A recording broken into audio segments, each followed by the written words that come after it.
Have you ever thought about the fact that maybe, just maybe, you may be the biggest thing standing in your way? Well, today, I'm just hopping on to tell you exactly what I've learned in this last year about getting out of your own way. You know, a lot of people say, something told me to do the thing, something told me to make the call, something told me to do it. God, one of God's greatest like disguises as a nickname is something. Something told me to get on here and speak from my heart. No script, no preparation. Just tell you exactly what's happening in my life, and hopefully it inspires you too. I watched something that a friend of mine sent me the other day. It was Rick Rubin saying that, as creatives, we want to create something perfect and make it just right and like put together our art with other people in mind, so much so that we don't make anything. And our art should be more like a diary entry. Yes, you can make the diary entry, and people can read your diary, but they can't take away your experience. They can't take away the fact that you've lived it or that this is your perspective. And that's exactly what it is today. There is no middleman keeping us from getting out there and putting our stuff in the world. And so there are so many people, and myself included, who have so much to give the world, and they're stuck in their head thinking about how to make it perfect, how to make it fit in these frameworks that we're given, these ways that we're told we have to show up, the things we have to have in order to get, in order to, the things we have to have in order to do the thing so that we can be the person, right? And really, it just comes from the being. You have to be the person so that you can do the thing, so that you can have the life that you want to have. But how do you be the person? No one talks about the being part. And so that's what I'm here to talk to you about is, people have been asking me, you spent $55,000 for a year of coaching with Myron Golden. Did you get a return on your investment? And I thought, it's embarrassing to say, but no, I didn't get my money back. And then I thought harder about it, because when people ask me questions, I can't stop thinking about it. That's why I am who I am.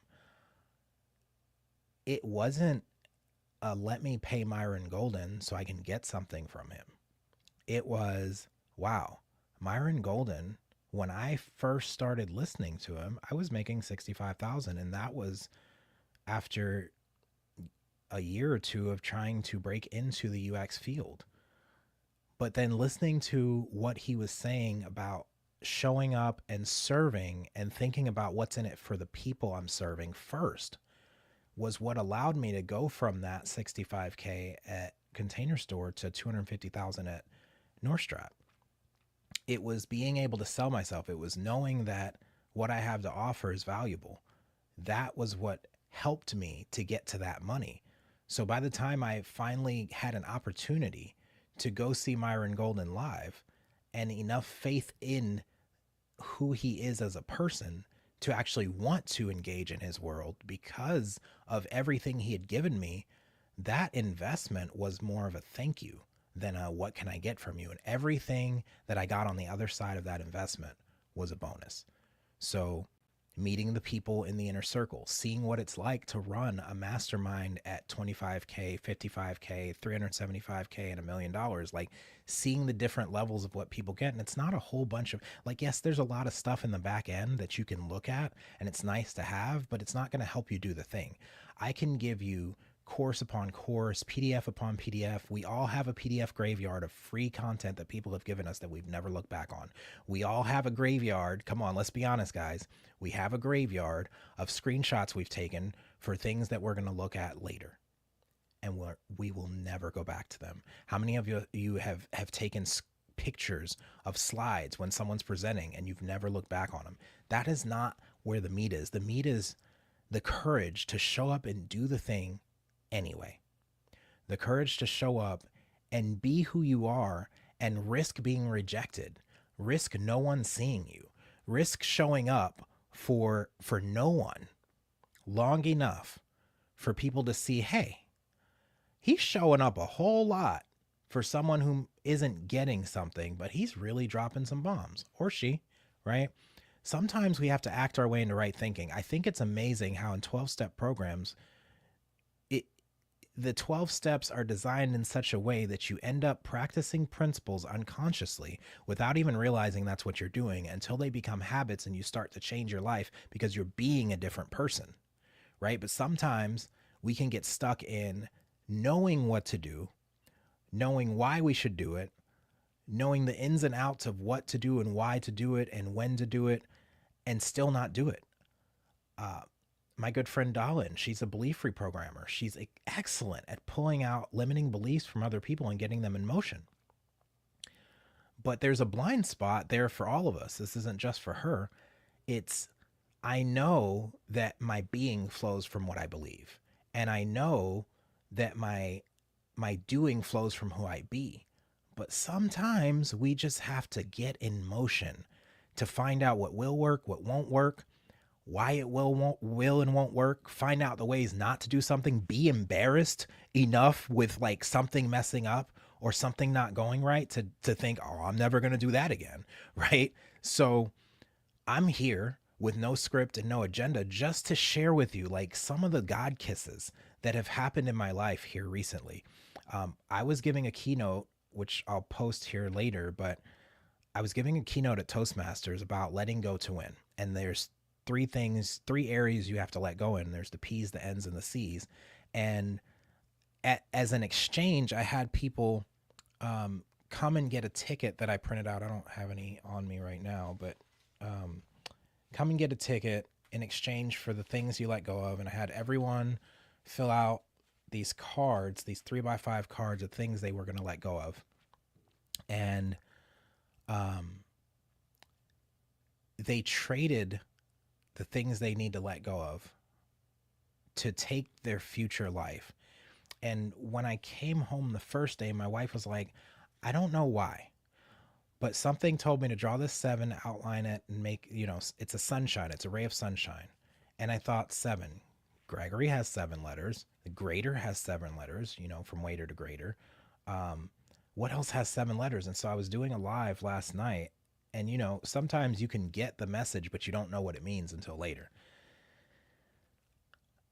I was called to apply for Texas Roadhouse, and it confused me because I'm like, I can make anywhere from $250,000 a year to $1 million a year with the knowledge and the skills I possess right now. God, you're telling me to go wait tables again? You just saw me, like, we're going on this journey of writing this book and taking people from waiter to greater, whether they're waiting tables or they're waiting to move to their greater. And you want me to go back and wait tables. And then Francine said the thing on the live last night. She said, God called you to serve. And then I thought, what else has 7 letters? Service. And that is where all breakthroughs start. Service. Me showing up right now for you is a service. And you don't have to pay me except for inattention.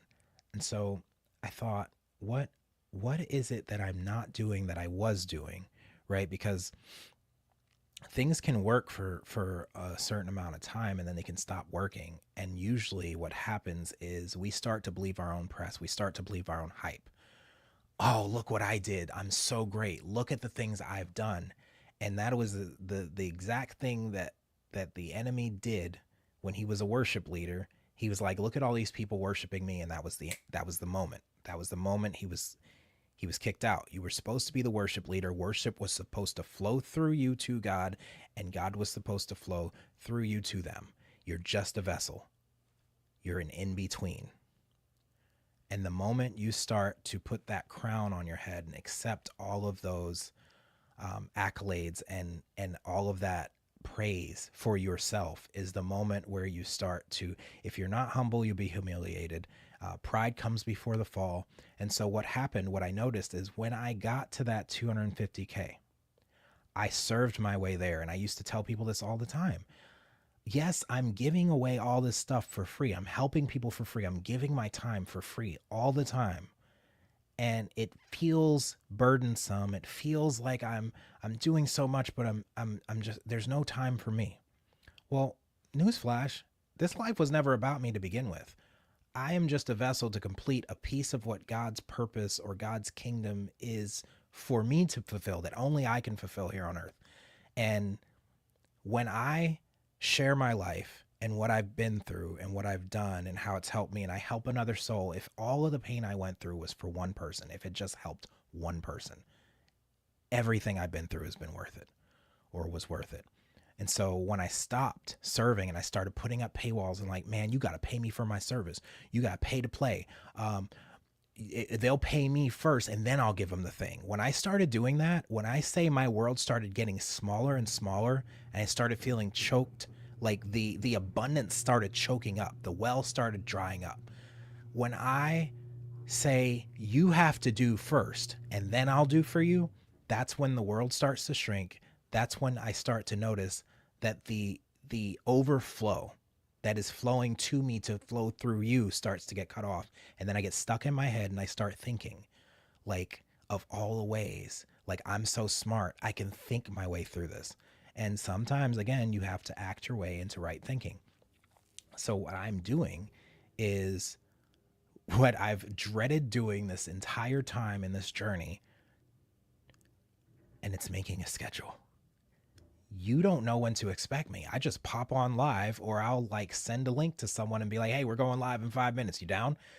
That's exhilarating to me, but that isn't the case for most people, especially the introverts, right? They need their preparation time. They need their agenda. And I see why. It's nice to know where you're going. So by the end of this video, I hope that you feel inspired to do two things. One, believe in yourself, because you are the transformation that people need. Your life is maybe the only Bible people read. Your life may be the only example people see of someone that looks like them doing the thing that they thought they couldn't do, right? The second thing, I want to inspire you to take action. If you're not in the greatest group ever on Facebook, look it up. It's literally called the greatest group ever. There are people every day sharing their testimonies of how I've helped them get into action and do something they've never done before, because that's my specialty. I have a gift to help people get going. And I don't know if you've ever experienced this, where God's given you something, or the universe has given you something. For those of you that don't believe in God, which could be an acronym for good orderly direction. I'm speaking to everybody, but I'm only speaking to the people at the same time. I'm speaking to everybody and nobody at the same time. I'm speaking to the people that know they're called for greater, that know that there's something more in them that they have to offer, but they just haven't figured out how to put it into motion, how to bring it into this world yet. That's who I'm speaking to. Have you ever noticed you've had the thing, it's been in front of you this whole time. You've known what you've needed to do, and then you started second guessing yourself, consuming social media, consuming more YouTube videos, consuming more content, taking more courses, doing more degrees, getting more certifications, and you start to doubt yourself and second guess yourself, and you put yourself in this miserable corner of overwhelm and just like it's paralysis by analysis. And at some point you get so tired that you just throw it all away and say, F this, I'm just going to do me. And then you start doing you again, and you go back to the thing God gave you in the first place, which for me was the clearly confident path. I help people get clear so they can get confident, so they can walk the path and do the thing that they were called to do. That was the thing in the very beginning when I started this in 2019, 2020. And wouldn't you know, as I'm doing my thing, as I'm getting in front of people and serving them again, and I'm getting them unstuck, and I'm getting them the confidence, and I'm getting them the clarity, they are literally walking a clearly confident path. There are people that right now are posting videos that have never posted videos because I told them to. There are people that are going live that have never gone live because I told them to. Because I challenged them. I gave them a time limit. Hey, by the end of this time period, you have to go live and give a testimonial. Now, it's not for me. I don't need more testimonials, right? Like, people are talking about me when I'm not in rooms. That's cool. Great. I don't need more testimonials. I need you to get the practice talking about something, getting on camera, doing something, taking action, because sometimes you have to act your way into right thinking. You cannot come up with the solution to a problem with the same head that's causing it. I don't have my solutions. I have no idea what I'm doing most times. But guess what, guys? It's always good. It's always good. Romans 8:28 tells us that all things work together for the greater good for those who love God and are called according to his purpose. I feel like I love him. I feel like I'm called according to his purpose. I feel like I see the blessings everywhere. even when I'm not trying. And especially, listen, I quit my job March 10th. That is bold. And part of me felt like, I got this 401k, let me pull it out. Dr. Sonia Stribling told me in person, she said, don't do that. I don't care how much money you have. Go make offers. Don't touch that money because all you're going to do is go through it and you're going to be back at square one. And don't you know, I didn't listen. And now I'm down to like my last, I don't know, month's worth of bills. And I'm like, I should have listened to Dr. Sonia. But strangely enough, I felt more chaotic and more unsure when I had all that money in the bank and I had the security blanket. And now that things are about to run out, I feel the most peace I've felt in a long time because I know what's about to happen is not going to be me. This has all the hallmarks of God's doing something and I'm just along for the ride. And when it happens, it's going to happen in a way that I can't say, look what I did. It can only be glory be to the Father, right? And that's been the recurring theme in my life. When I first moved into this house, I was working at Adobe. I wasn't even making enough to pay for my mortgage. When I did the math, it was like, I'm not going to be able to pay for the mortgage and everything else. Then I got laid off and I was the most peaceful I'd ever been. I just started having conversations with people and someone mentioned something about space 3 times. And so I took that as a sign and I started working for Space Force. It literally happened. I got laid off. I gave a talk at AA and I thought I had one idea of what story I was going to tell. And by the time I got on that stage, it was a completely different story and it inspired a lot of people. And then the next week I was accepting an offer for $250,000, which was double what I was making at Adobe. And it made this house payment a non-issue. And so that's the kind of peace that I'm encouraging you to live in, to know that like beyond the shadow of a doubt, God has got you. God has got you. You just have to show up. I was in Mississippi a couple weeks ago and we arrived at midnight. And I don't know if you know, but in Mississippi, there's a lot of trees and there's no street lights in the boondocks, right? So me and Paul are driving to this location that I didn't even know where we were going. I just trusted to hop on the plane and go with him because he said, if I want to build my business as an insurance agent, I need to show up to this thing. So I was like, cool, I'm going to show up. Let me see what it's about. I book the flight. I go, we land. It's midnight. You can only see in front of you where your headlights can show. And you see, trees and you see the signs for deer that may hop out. And it's like scary for Paul. But for me, I'm exhilarated. I'm like, this is cool. I don't know where I'm going. This is my first time being in Mississippi. I can't see nothing around me. This is cool. Thank you, Amari. Act your way in the right thing. I'm going to leave that on the screen. So it was beautiful for me. I thrive in the chaos, guys. Like the going live, the just showing up, no script, and letting God flow through me to you. That's what lights me up. When I try to put a script in front of this, it doesn't work. And I'm pretty sure you probably experienced the same thing. You probably posted a video one time and it was like you didn't prepare. It was just something from the heart. It was raw, it was real, and people reacted and they said that was the best thing and that was exactly what I needed, right? That happens to me all the time. But when you try to prepare, you're stiff, you're like, hi, my name is, and I do this, and I think that you should pay me to do that for you. Yeah, I don't want to pay nobody like that. That's another story for another day. So the next morning, we're driving to the location and, let me rewind a little bit. So as we go, he asked me if I have my high beams on. I turn my high beams on and I can see a little more in front of me. But this is a perfect metaphor for faith. You can only see what's in front of you and you can only see more by taking steps, right? So I could only get to the destination we were going to, which was 45 minutes away in the dark at midnight in Mississippi, by going. I could only get there by driving. I could only get there by trusting that if I followed the road that was laid before me and followed the GPS where it was telling me to go, I would get to my destination eventually. And when we pulled up to Gail's house, it was the most beautiful thing I'd ever seen. We're pulling up this gate. She's got acres upon acres. There's a beautiful house. It's huge. She's got tiny homes on her property. She's got another trailer on her property, a bunch of cars, just golf carts, like all this stuff. And the house was huge. It was beautiful. it was like I didn't know that's what was laid out for me. I just trusted and got on that plane and went to the place that my friend told me to go. And it worked out to be one of the best trips I'd ever taken.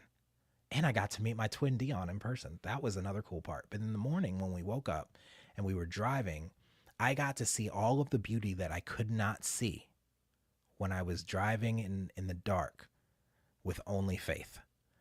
And that was the most beautiful part. Like, seeing what I drove through in retrospect makes me feel like that spiritual experience, or that spiritual awakening that you get when you realize, this is it. This is what I've been meant to been doing.